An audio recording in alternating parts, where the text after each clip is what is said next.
What's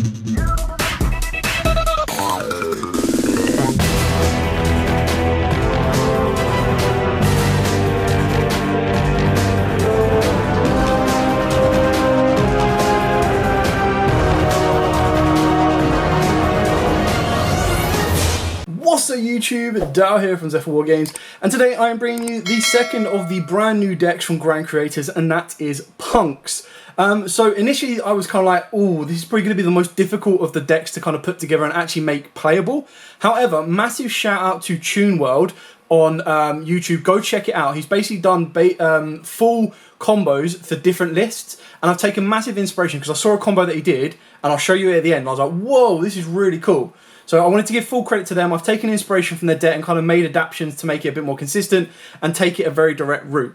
With all of that out of the way, please smash that like button, hit that notification bell and subscribe so you do not miss out on any more upcoming content from the channel. With all of that out of the way, let's get head first into probably the best looking deck of Grand Creators, and that is P.U.N.K's. So, we're going to zoom in, and the first card you are playing, which I currently don't own 3 copies of yet, is the non-P.U.N.K Foxy Tune. So, they have 2 level 8s that you kind of focus on. All of the level 8s pretty much share the same effect with different variations. So, once per turn, when this card destroys an opponent's monster by battle, you gain life points equal to that monster's original attack. Only use each of the following effects once per turn. Tribute 1 P.U.N.K monster to special summon this card from the hand, or you can send this card from the hand or field to the graveyard, send 1 additional card from your hand to the graveyard, and if you do, special a P.U.N.K monster from the deck except a level 8. Now, that's the big restriction, is it's very difficult in that sense to get these guys on the board, which is why at the moment you do need to use the alternate options, which are stuff like the Hulk combos and everything else. So the idea behind these is it's basically a neg 2, or at least a neg 1, to get to another P.U.N.K. Now, it's a little bit different now that we have emergency E-Telly at 3. You could probably try and focus on getting this guys on the board a little bit more and kind of work it from there. But the fact that you have to send itself and another card just to special summon a P.U.N.K from the deck is very, very difficult. Because you do that and then you get ashed, you're kind of like, oh yeah, cool, this sucks. Now, luckily, sending itself from the hand to or the field to the graveyard is cost. And then sending the other card from the hand isn't. So if you get ashed, you're only going to lose this card. We've then got triple P.U.N.K Ogre Dance. So this is the other ultra rare that you got in the set. Once per turn, when your opponent activates a monster effect, quick effect, you make this card gain attack equal to that opponent's original attack until the end of this turn. You can only use each of the following effects once per turn. Again, you contribute a P.U.N.K monster to special summon this card from the hand, or you send this card from your hand or field to the graveyard and 1 P.U.N.K monster from your add 1 P.U.N.K monster from your deck to hand. So this one's actually a lot better. Because this one just sends itself to add a P.U.N.K, whereas the other one is basically saying send this and another card to special it. So you're kind of like, what would I rather do? You'd probably rather do this to add. And the reason you want to add is they actually have some really cool level 3s.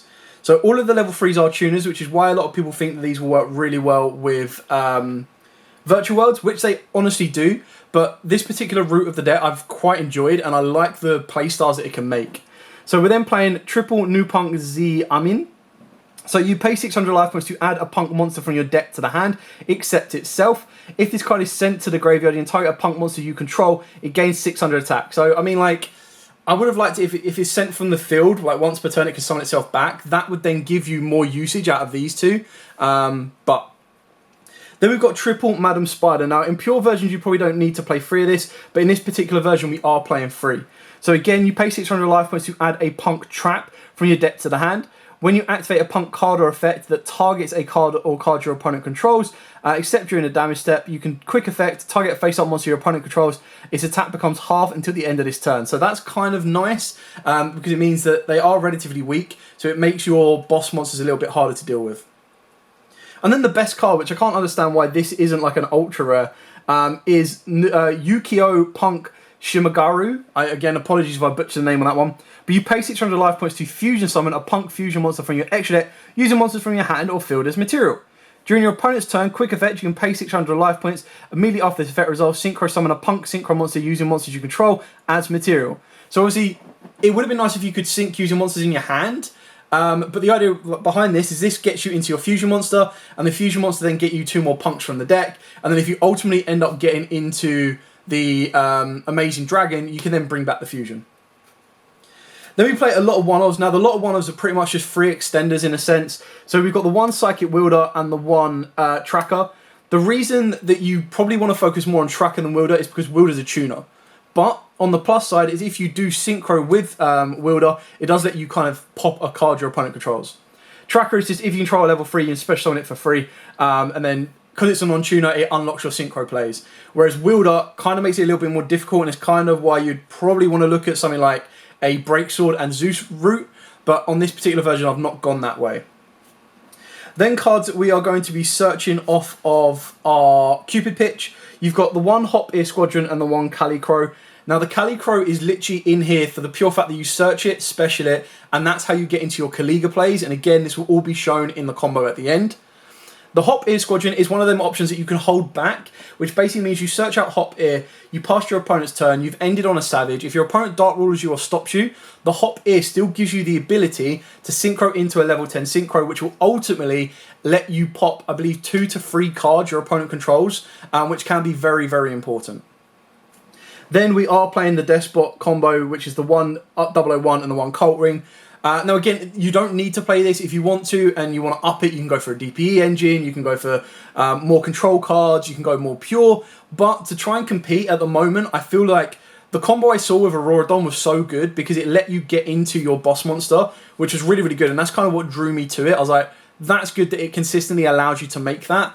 And it does give you a more meta-relevant play that you can make.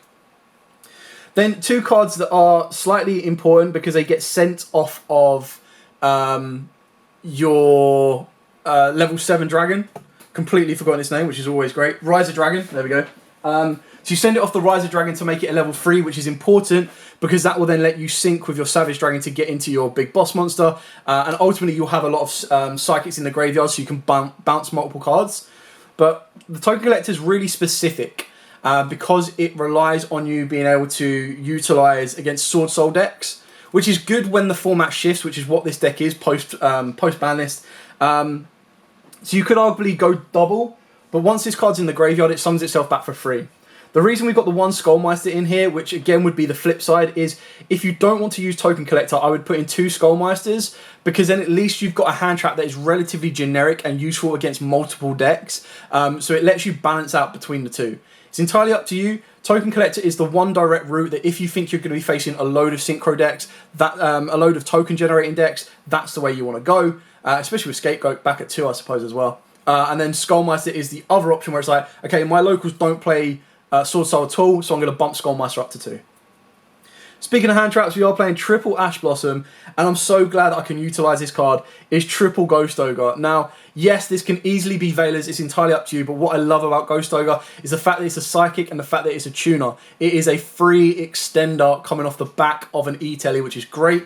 Not to mention, if you don't have this in your hand, because it actually has the ability that I believe it can be also sacked off from the field, send this card from your hand or your side of the field to the graveyard, it means that your E-Telly becomes a pseudo Ghost Ogre, which is really, really cool, because we've now got 3 of it, you might as well utilise it and abuse it to the max. The final hand trap, of course, is going to be triple Infinite Impermanence. It is one of the best hand traps around. The only card that really stops it is something like Red Reboot or Crossout Designator, so incredibly important. We're now rocking triple E-Telly, so E-Telly is now back at 3.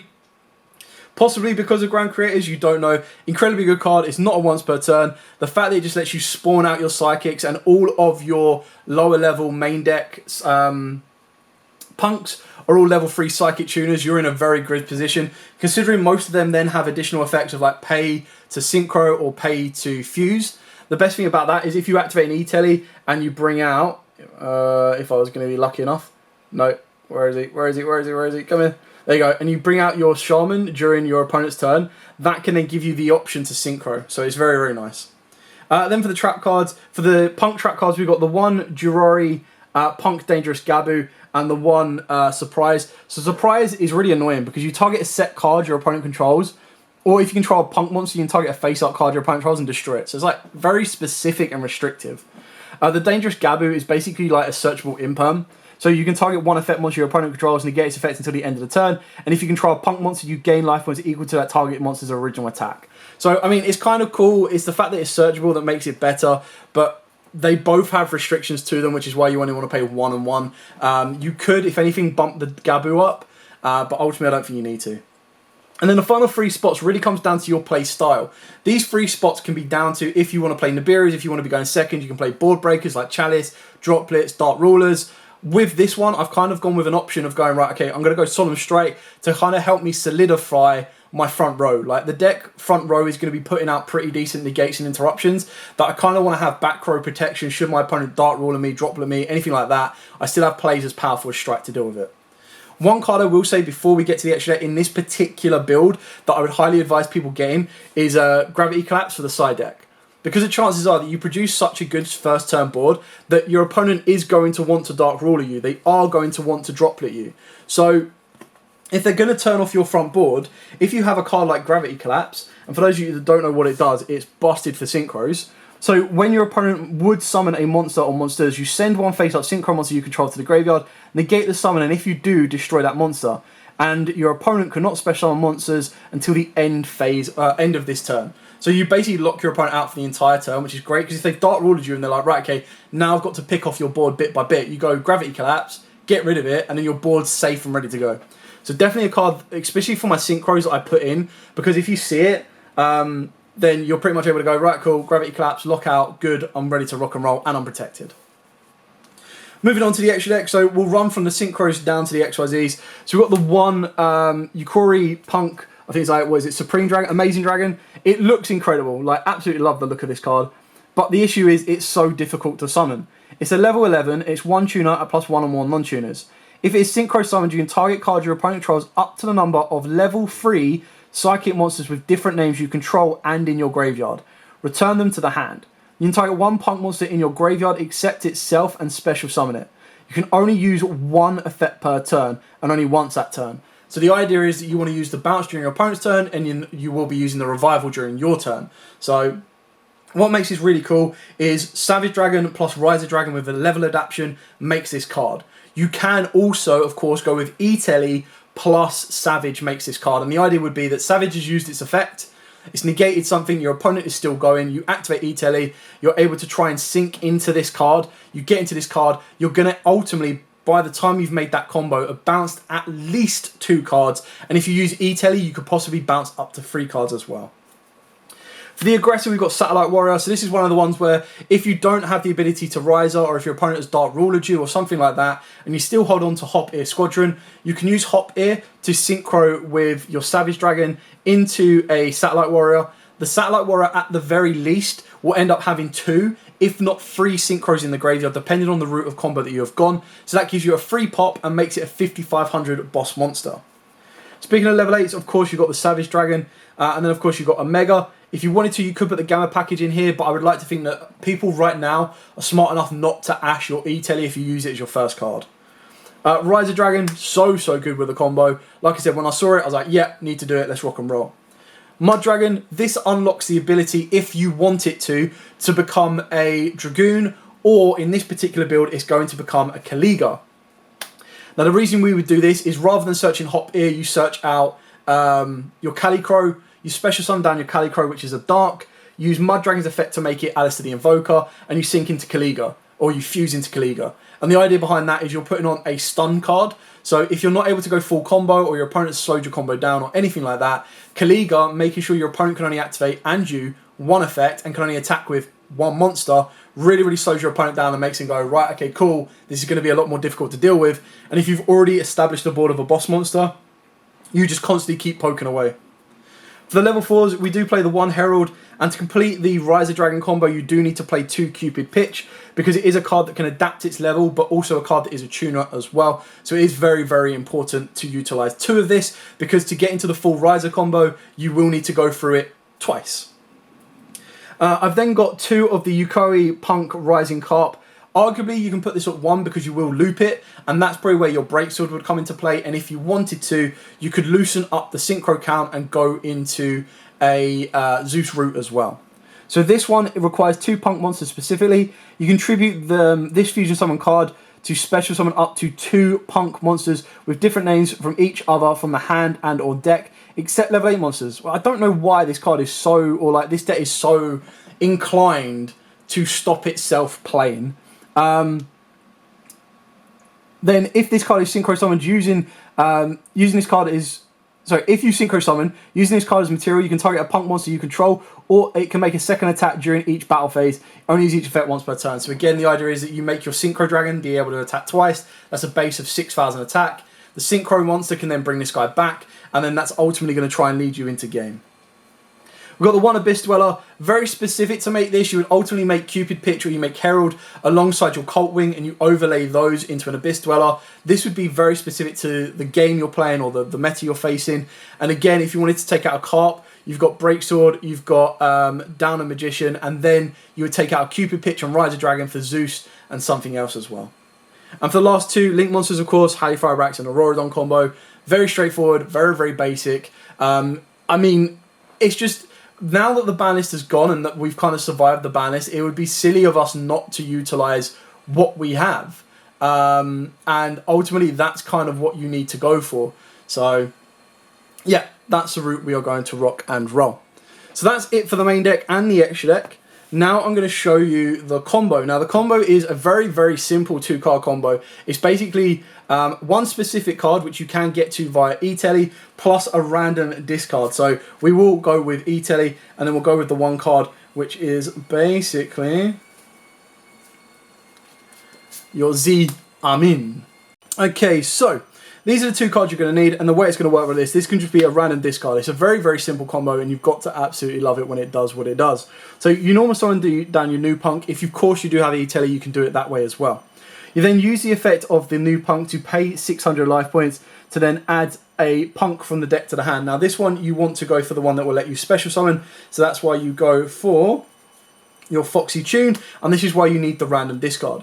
So you use Foxy Tune's effect to send itself plus the random card to the graveyard, and that will let you special summon out another one from the deck. Of course, if this is E-Telly, it becomes even more easily accessible because then ultimately Punk plus E-Telly does the exact same thing, but at least by doing it this way, you've kind of got the alternate option of it can be a random card. So you go for Madam Spider. Madam Spider's effect will then go off. You can go for either Gabu or you can go for the surprise, so either a pop or a target negate. Doesn't really matter which one you go for. And then what you want to do here is you're going to link these two together and you're pretty much going to go very basic Halley Firebrax combos. So Halley Firebrax effect, you're going to use that one to summon out your Despot 001 from the deck. Then of course you do Auroradon plays. So we're not saying we're doing anything too amazing here, but it's all going to come during your opponent's turn. So Auroradon's effect will go off to spawn 3 tokens. And then of course you're going to bring back your Despot 001. You're then going to use 001 plus 1 token, and you're going to go into your Cupid Pitch. Cupid Pitch effect will go off to burn your opponent. Keep in mind the first effect is not once per turn, and you'll increase its level by 1, so this is now a level 5. You're then going to use Auroradon's effect to get rid of the 2 tokens on the board, and you're going to summon out your Cult Wing. Keeping in mind your Cult Wing will then spawn 2 more tokens, and bring back Despot 001.